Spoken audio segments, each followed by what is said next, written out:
អូខេសួស្តីអ្នកទាំងអស់គ្នាថ្ងៃនេះលោកគ្រូមានវីដេអូមួយចង់បង្ហាញអ្នកទាំងអស់គ្នាស្ដីអំពីកម្មវិធី Hair Find Key ណាដែលជាកម្មវិធីមួយយើងប្រើសម្រាប់ជំនួយនៅក្នុងការវិអត្ថបទជាធម្មតានៅពេលដែលអ្នកទាំងអស់គ្នាធ្វើការវិអត្ថបទអ្នកទាំងអស់គ្នាតែងតែស្វែងរកអក្សរជាភាសាខ្មែររបស់យើងឧទាហរណ៍ថាយើងវាយអក្សរឧស្រៈពីតួតើវានៅលើបតុងណាអញ្ចឹងយើងជានិច្ចកាលយើងតែងតែមើលតារាងនេះបាទអញ្ចឹងការមើលតារាងនេះយើងគឺស្វែងរកមើលលើអញ្ចាំងវាយូណាបាទទៅរកតម្រាំឃើញអញ្ចឹងវាយូអញ្ចឹងថ្ងៃនេះគ្រូបានបង្កើតកម្មវិធីទូចមួយណាដើម្បីជាជំនួយអ្នកទាំងអស់គ្នាបាទកម្មវិធីនោះឈ្មោះថា Health Find Key ណាអញ្ចឹងវាបើសិនជាករណីមានរូបតំណាងនៅលើហ្នឹងអ្នកទាំងអស់គ្នាអាចចុចបើកនៅលើហ្នឹងតែម្ដងមកហើយករណីបើវាអត់មានរូបតំណាងនៅលើ desktop ហ្នឹងទេអ្នកទាំងអស់គ្នាទៅចុចប៊ូតុង start យើងនេះហើយវាយ search រកពាក្យថា Health Find Key ណាបាទអញ្ចឹងវាបង្ហាញរូបម្រាមដៃនេះបាទអញ្ចឹងយើងចុចលើហ្នឹងមកអញ្ចឹងពេលដែលបើកមកអ្នកទាំងអស់គ្នានឹងវានឹងបង្ហាញនៅផ្ទាំង interface បែបនេះណាបាទអញ្ចឹងវិធីសាស្ត្រក្នុងការប្រើប្រាស់អញ្ចឹងឧទាហរណ៍ថាយើងចង់រកឧស្រៈពីតួអញ្ចឹងយើងមករកផ្នែកស្រៈពីតួនេះណាបាទអញ្ចឹងយើងមើលឧអញ្ចឹងយើងចុចទៅលើឧមកអញ្ចឹងកន្លែងឧនេះជាលទ្ធផលណាបាទឧបង្ហាញកន្លែងហ្នឹងមកហើយនេះគឺជាកន្លែងដែលយើងត្រូវចុចហើយយើងអាចសាកល្បងណាទាំងអស់គ្នាយើងអាចសាកល្បងថាតើយើងចុចឧនឹងវាចេញមែនអត់បាទអញ្ចឹង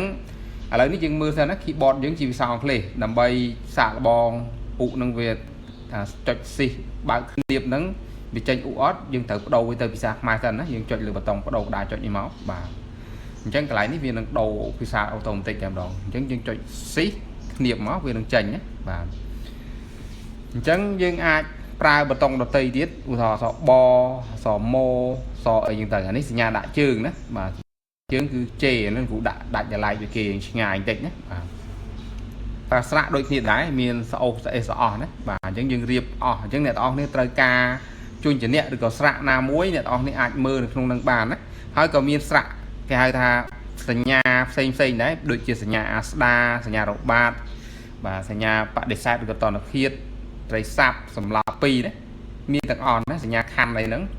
បាទអញ្ចឹងហ្វេសបិទតែក្នុងនេះយើងមិនបានរៀបឲ្យអស់គ្រប់សញ្ញានឹងស្រៈទេក៏ប៉ុន្តែប្រព័ន្ធនេះគ្រូគិតថាអាចយកទៅប្រើឲ្យងាយក្នុងការប្រើប្រាស់ពេលដែលយើងត្រូវការវាអត្ថបទបានណាបាទអញ្ចឹងក្រៅពីនេះទាំងអស់គ្នាអាចមានប្រើប្រាស់ប៊ូតុងជំនួយនេះបើយើងចង់ប្រើហ្នឹងទេយើងអាចមើលតារាង Unicode មើលព្យញ្ជនៈអីក្នុងហ្នឹងបានបន្ថែមទៀតណាបាទអញ្ចឹងនេះគឺជាកម្មវិធីទូចមួយណាសង្ឃឹមថាវានឹងអាចជួយអ្នកទាំងអស់គ្នានៅក្នុងការវាអត្ថបទបានលឿនហើយនឹងប្រសើរជាងមុនណាបាទអញ្ចឹងលោកគ្រូមានតែប៉ុណ្្នឹងសម្រាប់វីដេអូនេះបាទ